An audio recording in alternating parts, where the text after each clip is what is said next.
Hi everybody, welcome back to this channel, and in this video we are going to talk about Environment Protection Management of Contaminated Site Rules 2025.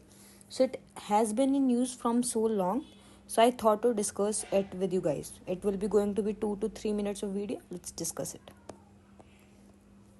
The first important thing is it is notified by MOEFCC and it is under the Environment Protection Act of 1986, and it is very important. It is the India's first comprehensive legal framework for contaminated sites.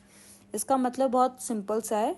इससे पहले हमारे पास कोई भी comprehensive legal framework नहीं था, but now on 24 July 2025 we have our first comprehensive legal framework for the contaminated sites. So I think it is important topic for us. Now let's discuss about its provision. Firstly, the identification process, which is very simple. इसके अंदर सबसे पहले हम क्या करेंगे, sites को suspect करेंगे कि is it actually a contaminated site, right? So it will be identified by a local body or a district body. This is very important. And कोई भी पब्लिक कंप्लेन है उसके अगेंस्ट भी लोकल बॉडीज, डिस्ट्रिक्ट बॉडीज देख सकती है. Preliminary assessment किया जाएगा which will be done by SPCB and PCC within 90 days. I am sorry.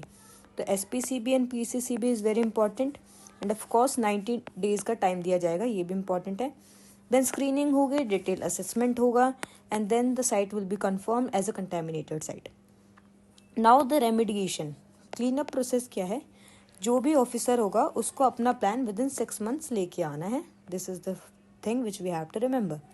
And the not last of course, sorry, and this is the liability principle. तो PPP के बारे में हम सबको पता है, right.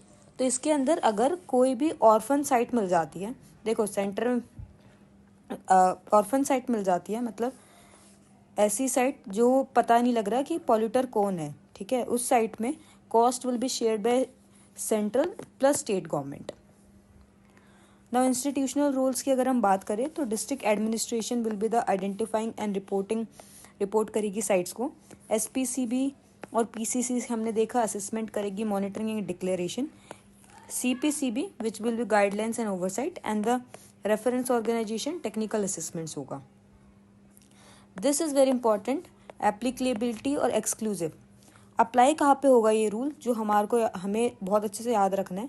It will be applicable to chemical contaminations of land, water and sediments. ठीक है, कोई भी site chemical contaminations of land, water and sediments कहाँ पे अप्लाई नहीं करेगा. सो रेडियो एक्टिव वेस्ट की जगहों पे, माइनिंग रिलेटेड जो जगह है, marine oil pollution, soil waste dumping sites, यहाँ पे ये सब चीज़ें इन पे अप्लाई नहीं करेगा, राइट. तो हमें क्या क्या याद रखना है, एक तो फर्स्टली दिस कि कहाँ पे अप्लाई नहीं करेगा एंड कहाँ पे अप्लाई करेगा. This is the first thing. Authority याद रखनी है. अगर ऑर्फन साइट है तो it will B cost will be shared by central and state government. This is the thing.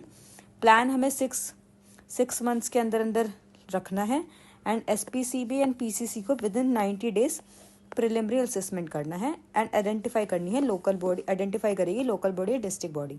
ठीक है.